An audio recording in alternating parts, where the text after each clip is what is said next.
നമ്മെ ജയോത്സവമായി വഴി നടത്തുന്ന നല്ലൊരു പാലകൻ യേശുവല്ലയോ.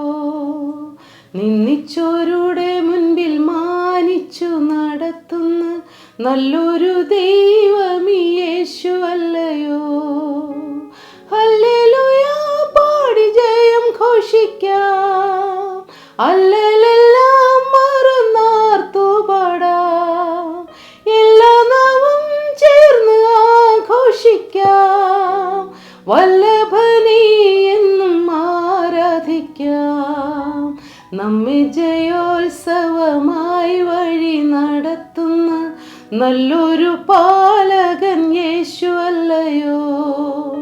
നിന്നിച്ചോരുടെ മുൻപിൽ മാനിച്ചു നടത്തുന്ന നല്ലൊരു ദൈവമീ യേശുവല്ലയോ. പൊട്ടക്കിണറിൻ്റെ ഏകാന്തതയിലും പൊട്ടിത്തകർന്നിടല്ലേ, പൊത്തിഫേറിൻ വീട്ടിൽ നിന്നിതനായാലും നിരാശനായിടല്ലേ. പിന്നത്തേതിൽ ദൈവം മാനിച്ചിടും, ഫറവോനും നിന്നെ മാനിച്ചിടും. പിന്നത്തേതിൽ ദൈവം മാനിച്ചിടും, ഫറവോനും നിന്നെ മാനിച്ചിടും. ജയോത്സവമായി വഴി നടത്തുന്ന നല്ലൊരു പാലകൻ യേശുവല്ലയോ. നിന്നിച്ചോരുടെ മുൻപിൽ മാനിച്ചു നടത്തുന്ന നല്ലൊരു ദൈവമീ യേശുവല്ലയോ. Hallelujah, hallelujah. അതെ, നമ്മെ ജയോത്സവമായി നടത്തുന്ന നല്ല പാലകൻ കർത്താവായ യേശു ക്രിസ്തുവാണ്. നമ്മെ നിന്ദിക്കുന്നവരുടെ മുൻപിൽ നമ്മെ ജയോത്സവമായി നടത്തുന്ന നല്ല ദൈവം ഈ യേശു കർത്താവാണ്. പൊത്തിഫേറിൻ്റെ വീട്ടിലും പൊട്ടക്കിണറിലും ഏകാന്തതയിലും അതെ, നാം തകർന്നു പോകരുത്, നാം തളർന്നു പോകരുത്. മത്തായി എഴുതിയ സുവിശേഷം 7-ാം അധ്യായം അതിൻ്റെ 24 മുതൽ 27 വരെയുള്ള വാക്യങ്ങളിൽ നാം 2 വീടുകളെ കുറിച്ചാണ് വായിക്കുന്നത്. നമുക്കെല്ലാവർക്കും അറിയാവുന്ന ഒരു കർത്താവ് പറഞ്ഞതായ ഒരു ഉപമയാണത്. 2 വീടുകൾ, ഒന്ന് പാറമേൽ അടിസ്ഥാനമിട്ട വീട്, 2 മണലിന്മേൽ അടിസ്ഥാനമിട്ട വീട്. 2 വീടുകളെ കുറിച്ച് പറയുകയാണ്. ഹല്ലേലൂയ. ഒരു വീട് അത് ആഴക്കുഴിച്ച് പാറമേൽ അടിസ്ഥാനമിട്ടതായിരുന്നു. ഒരു വീട് ക്രിസ്തുവാകുന്ന പാറമേൽ അടിസ്ഥാനമിട്ടതായിരുന്നു. ഒരു വീട് പുറമേ വലിയ ഭംഗിയോ വലിയ മോടിയോ ഒന്നുമില്ലെങ്കിലും അത് ആഴത്തിലേക്ക് അടിസ്ഥാനം ഇറക്കി വെച്ച് ക്രിസ്തുവാകുന്ന ആ ആഴമേറിയ പാറമേൽ അടിസ്ഥാനം ഇട്ടതായിരുന്നു. വൻമഴ ചൊരിഞ്ഞു, നദികൾ പൊങ്ങി, കാറ്റടിച്ചു, ആ വീട്ടിന്മേൽ അലച്ചു. അത് പാറമേൽ അടിസ്ഥാനമുള്ളതാകയാൽ വീണില്ല എന്ന് തിരുവചനം പറയുന്നു. അതെ, പാറമേൽ അടിസ്ഥാനപ്പെടുക. ഇവിടെ നാം ആദ്യം ആ പാട്ടിൽ പാടിയതുപോലെ പൊട്ടക്കിണറിൻ്റെ ഏകാന്തതയിലും പൊത്തിഫേറിൻ്റെ വീട്ടിലും അതെ, നാം പൊട്ടിത്തകർന്നു പോകരുത്. ക്രിസ്തുവാകുന്ന പാറമേൽ അടിസ്ഥാനപ്പെട്ട ഒരു ദൈവപൈതൽ, ഒരു ദൈവദാസൻ, ദൈവദാസി ജീവിതത്തിൻ്റെ പ്രതികൂലങ്ങൾ വരുമ്പോൾ ആ പ്രതികൂലങ്ങൾ തകർന്ന് വീണ് ഉടഞ്ഞു പോവുകയില്ല. എന്നാൽ യേശുവിനെ കണ്ടെത്താതെ മറ്റുള്ള മനുഷ്യരിലേക്ക് നോക്കി, ഏതെങ്കിലും ദൈവദാസനിലേക്ക് നോക്കി, ഏതെങ്കിലും ദൈവസഭയിലേക്ക് നോക്കി, എനിക്ക് ദൈവദാസനിൽ നിന്നോ ദൈവസഭയിൽ നിന്നോ ദൈവമക്കളിൽ നിന്നോ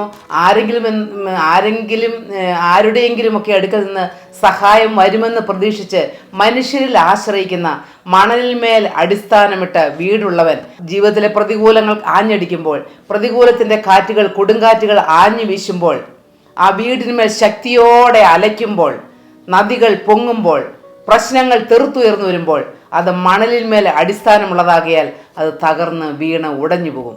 പ്രിയപ്പെട്ട ദൈവപൈതലേ, പ്രിയപ്പെട്ട മകനെ, പ്രിയപ്പെട്ട മകളെ, നിന്റെ അടിസ്ഥാനം നീ എവിടെയാണ് ഉറപ്പിച്ചിരിക്കുന്നത്? കർത്താവിൻ്റെ സന്നിധിയിലേക്ക് വന്ന് ദൈവത്തിൻ്റെ വചനം കേട്ട്, കർത്താവിൻ്റെ വചനം കേട്ട് ഒരുപക്ഷെ മാനസാന്തരപ്പെട്ട ഒരു വ്യക്തിയായിരിക്കാം, വിശ്വാസി എന്ന പേരുണ്ടായിരിക്കാം. പക്ഷേ ക്രിസ്തുവാകുന്ന പാറമേൽ നീ അടിസ്ഥാനം വെച്ചിട്ടുണ്ടോ? ക്രിസ്തുവാകുന്ന പാറമേലാണോ അടിസ്ഥാനപ്പെട്ടിരിക്കുന്നത്? അതോ ഈ ഭൂമിയിലെ ഏതെങ്കിലും ഒരു ദൈവപൈതലിലാണോ? ഏതെങ്കിലും ഒരു ദൈവദാസനിലാണോ? ഏതെങ്കിലും ഒരു ദൈവദാസിയിലാണോ? ഏതെങ്കിലും ഒരു ദൈവസഭയിലാണോ? ഏതെങ്കിലും ഒരു വ്യക്തിയിലാണോ? നമ്മെ സഹായിക്കുമെന്ന് കരുതുന്നതായ മനുഷ്യരിലാണോ?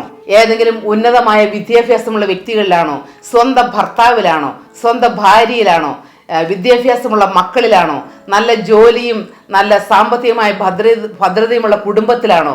കുടുംബ മഹിമയിലാണോ? ഇങ്ങനെ ഏതെങ്കിലുമാണ് നിങ്ങൾ അടിസ്ഥാനപ്പെട്ടിരിക്കുന്നതെങ്കിൽ അതെ, അത് തകർന്നു പോകുന്ന വെറും മണല് മാത്രമാണ്. മണലിൽ മേൽ അടിസ്ഥാനമിട്ട വീട് പോലെ മാത്രമാണ്. ജീവിതത്തിലെ പ്രതികൂലങ്ങൾ വരുമ്പോൾ, കാറ്റുകൾ ആഞ്ഞടിക്കുമ്പോൾ, കൊടുങ്കാറ്റുകൾ ചുഴറ്റി വീശുമ്പോൾ, ജീവിതത്തിലേക്ക് പ്രതികൂലങ്ങൾ ആഞ്ഞടിച്ചു വരുമ്പോൾ, അതെ, നദികൾ പൊങ്ങുമ്പോൾ, ഈ വീടിനെ മുക്കിക്കളയുവാൻ തക്കവണ്ണം, ഇതിനെ തകർത്ത് കളയുവാൻ തക്കവണ്ണം ദുഷ്ടനായ പൈശാചികൻ ഒരുപാട് പ്രതികൂലത്തിൻ്റെ കൊടുങ്കാറ്റുകൾ ആഞ്ഞു വീശിക്കുമ്പോൾ, അതിലെല്ലാം ആ മണലിന്മേൽ അടിസ്ഥാനമുള്ള വീടാണെങ്കിൽ ആ കൊടുങ്കാറ്റിൽ വീണ് അത് തകർന്നുടഞ്ഞു പോകും. എന്നാൽ ദൈവപൈതലേ, നിന്റെ അടിസ്ഥാനം ക്രിസ്തുവാകുന്ന പാറമേലാണെങ്കിൽ, ഹല്ലേലൂയ, അതെ, ക്രിസ്തുവാകുന്ന അടിസ്ഥാനമുള്ള പാറയിൽ നാം അടിസ്ഥാനം ഇട്ടിരിക്കുന്നുവെങ്കിൽ പ്രതികൂലങ്ങൾ വന്നാലും പ്രതിസന്ധികൾ തെറുത്തുയർന്നു വന്നാലും നാം അതിലൊന്നും കുലുങ്ങിപ്പോകാതെ, തളർന്നു പോകാതെ, അത് ഉടഞ്ഞു പോകാതെ, അത് ശക്തിയോടെ എന്നും എന്നേക്കും നിലനിൽക്കും. കാരണം ആ വീടിൻ്റെ അടിസ്ഥാനം ക്രിസ്തുവാകുന്ന പാറയാണ്. സുസ്ഥിര പാറയാകുന്ന യേശു ക്രിസ്തുവാണ്. നല്ല കർത്താവായ യേശു ക്രിസ്തുവിൽ നമ്മെ വിളിച്ച, നമ്മെ മെനഞ്ഞ, നമ്മെ വീണ്ടെടുത്ത, നമ്മെ സ്നേഹിച്ച, ഇന്നയോളം വഴി നടത്തിയ, നമ്മെ പേര് ചൊല്ലി വിളിച്ച, നമ്മുടെ പേരും ജീവന്റെ പുസ്തകത്തിൽ എഴുതി ചേർത്ത നല്ലവനായ യേശു ക്രിസ്തുവിൽ നമുക്ക് നമ്മുടെ അടിസ്ഥാനമിടാം. നമ്മുടെ കർത്താവായ യേശു ക്രിസ്തുവിൽ അടിസ്ഥാനമിട്ടുകൊണ്ട് മുകളിലേക്ക് പണിതുയർത്താം. അങ്ങനെ പണിതുയർന്നു വരുന്ന വീടുകൾ അത് പുറമേ ഭംഗി കണ്ടില്ല എങ്കിലും, പുറമേ ആരും അറിഞ്ഞില്ല എങ്കിലും, പുറമേ ആരുടെയും മാന്യത ലഭിച്ചില്ല എങ്കിലും, പ്രതികൂലങ്ങളിലും പ്രതിസന്ധികളിലും വാടിപ്പോകാതെ ക്രിസ്തുവാകുന്ന പാറമേൽ ഉയർന്നു നിൽക്കുന്ന മണിമന്ദിരങ്ങളായിരിക്കും. ഹല്ലേലൂയ. കർത്താവിൻ്റെ വിശ്വാസത്തെ പ്രഖ്യാപിക്കുന്നതായിരിക്കും. അത് പൊത്തിഫേറിൻ്റെ വീട്ടിൽ കുലുങ്ങിപ്പോകുകയല്ല. യോസേഫിനെ പോലെ പൊത്തിഫേറിൻ്റെ വീട്ടിലും പൊട്ടക്കിണറിൻ്റെ ഏകാന്തതയിലും അത് തകർന്ന് ഉടഞ്ഞു പോവുകയില്ല. വിശ്വാസ കപ്പൽ തകർന്ന് വീണു പോവുകയില്ല. ഹല്ലേലൂയ. ഈ ക്രിസ്തുവാകുന്ന പാറമേൽ നമുക്ക് അടിസ്ഥാനമിടാം. കർത്താവായ യേശു ക്രിസ്തുവിൻ്റെ കരങ്ങളിലേക്ക് നമ്മുടെ ജീവിതം എന്നേക്കുമായി ഏൽപ്പിക്കാം.